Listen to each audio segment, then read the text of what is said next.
மாத்தி மாத்தி உங்களை ஏமாத்திக்கிட்டு இருந்த இந்த 2 பேரையும் வேண்டாம்னு சொல்லி ஒதுக்கிட்டு உங்களுக்காக உண்மையா உழைக்க வந்த உங்க விஜய, உங்க அண்ணனை, உங்க தம்பிய முதல் அமைச்சரா இல்ல முதல் சேவகனா ஆக்கியிருக்கிறீங்க.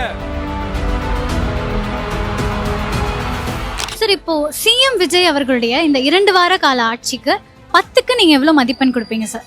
ஆக்சுவலி இப்போதான் ஃபர்ஸ்ட் டைம் வராங்க. அது மட்டும் இல்லாமல் பெருசாக அவர் வந்து எந்த ஒரு விஷயத்துக்கு வந்து பெருசாக வந்து வெளியில் வந்து பேசலை. ஸோ அதனால வந்து ஒரு 4 கொடுக்கலாம், அவ்வளோதான். இனி போக போக ஒவ்வொரு விஷயத்திலும் ஒவ்வொரு நடக்கக்கூடிய பிரச்சனைகளும் அவர் எப்படி ரியாக்ட் பண்ணுறாரு, அவர் எப்படி வந்து அவரை நம்பி ஓட்டு போட்டவங்களுக்கு வந்து எப்படி ஒரு கான்ஃபிடன்ஸ் கொடுக்குறாங்க. ஓகே, நம்ம ஓட்டு போட்டிருக்கிறோம், ஸோ அதனால வந்து அவர் வந்து நல்லா செய்கிறாரு, எதுவாக இருந்தாலும் நமக்கு ஒரு கான்ஃபிடன்ஸ் கொடுக்குறாரு. நமக்கு எல்லா மக்களுக்கும் என்ன ப்ராப்ளம் வந்தாலும் வந்து அவர் வந்து நிற்பாரு, எதுவாக இருந்தாலும் அவர் கேள்வி கேட்பாரு, அப்படி நியாயமாக நடந்துப்பாரு அப்படிங்கிற நம்பிக்கை வந்து இனிமேல் வர காலத்தில் வர பிரச்சனைகளில் அவர் எதிர்கொண்டு அதுக்கு பதில் எப்படி கொடுக்குறாரு அப்படிங்கிற பொறுத்து தான் வந்து நம்ம மார்க் கொடுக்குறோம். பட் இப்போதைக்கு வந்து ஒரு 4 தான் என்னால் கொடுக்க முடியும். ஏன்னா இப்போ நடக்கிற விஷயத்துக்கு அவர் எதுவுமே வந்து ரியாக்ட் பண்ணலை. ஸோ அந்த ஒரு இதுதான், அதனால அந்த ஒரு காரணத்துக்காக மட்டும்தான் நான் ஒரு 4 கொடுக்குறேன். இல்லை, ஆக்சுவலி இப்போ தான் வந்திருக்காரு. ஹார்ட்லி என்ன 15-20 டேஸ் தான் இருக்கும்.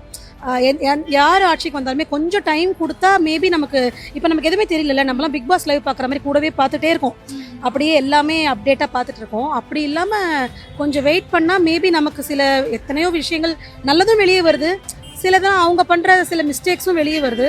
ஆனால் இப்போ சரியாக சொல்ல முடியல. மேபி என்ன சொல்கிறது, ஒரு 7 மாதிரி சொல்லலாம். ஏன்னா சில பாலிசிஸ் அவங்க சொல்லியிருக்கிறது நல்லா தான் இருக்குது.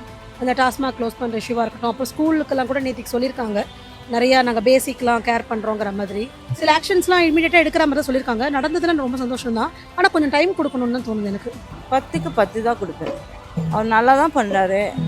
எதிர்கட்சிங்க தான் வந்து அவர் நல்லா பண்ணல, இது பண்ணல, அதெல்லாம் இல்லை. அவரோட இதில் அவரோட காது கேட்டதெல்லாம் கடன்னு எல்லாத்தையும் பண்ணிடுறாங்க.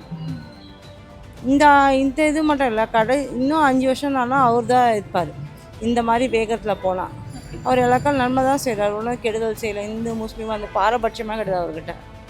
ஏதாவது ஒரு விஷயம் சொல்ல முடியுங்களா மேம்? இப்போ இந்த இதில் பாப்பா ஒன்று இறந்ததில்ல, இப்போ அதுக்கு உடனடியாக முடிவு என்ன சொன்னாங்க, தூக்கு தண்டனை கொடுக்குறோன்னாங்க. அது நல்ல விஷயம். அந்த மாதிரி நாங்கள் யோசிக்கிறோம். டெஃபினட்டாக ஒரு 6 கொடுக்கலாம். இன்னும் இப்போ தானே வந்திருக்காரு. பட் சில இதெல்லாம் பார்க்கும்போது நமக்கு ஒரு கொஞ்சம் நம்பிக்கையாக தான் இருக்குது. ஸோ கண்டிப்பாக 6. எதனால 6 அப்படின்ற மதிப்பெண் கொடுத்துருக்கீங்க மேம்? அதாவது வந்து எப்போவும் யூஸ்வலாக இருக்கிறதே இல்லாமல் ஒரு கோவில் கூட பாருங்கள், உடனே போய் எல்லாம் ரைட் பண்ணுறாங்க. அதுக்கப்புறம் எல்லா விஷயங்களுமே பார்த்தா ஒரு உடனடியாக எடுக்கிற மாதிரி இருக்குது. ஆனால் இது ரொம்ப கன்சிஸ்டண்ட்டாக போகணும். வெறும் இந்த 1 மந்தில் நம்ம எதுவும் சொல்ல முடியாது. பட் இந்த மாதிரி இருந்ததுன்னா சந்தோஷமாக இருக்கும். மக்கள் இது தானே எதிர்பார்க்குறோம். ஸோ அதனால் ஹாப்பி தான். அரசியல்ங்கிறது வந்து அனுபவத்தின் மூலயமாவும் பயிற்சி மூலயமா வரக்கூடியது. ஏதோ ஒரு ஃபேம்னாலே ஒரு நடிகர்னு இவரை விட்டுருங்க, ஒரு பாடகர் வந்துடுறாருன்னு வச்சுங்க, மைக்கேல் ஜாக்சன்னா ஆட்சியை பிடிச்சிருக்கலாம். ஆனால் அவங்களுக்கு இது இருக்காது. எப்பவுமே வந்து காமராஜர் வந்து படிக்கலை, ஆனால் படித்த ஜெயலலிதா இருந்தாங்க. 2 பேரும் 2 வகை. ஜெயலலிதா வந்து அவங்களோட சுய அறிவில் யோசிச்சாங்க, காமராஜர் வந்து அவருடைய தன்னிதில். இப்போ கலைஞரும் அதே போகிறது, அவருடைய சுய அறிவில் தான் யோசிச்சார்.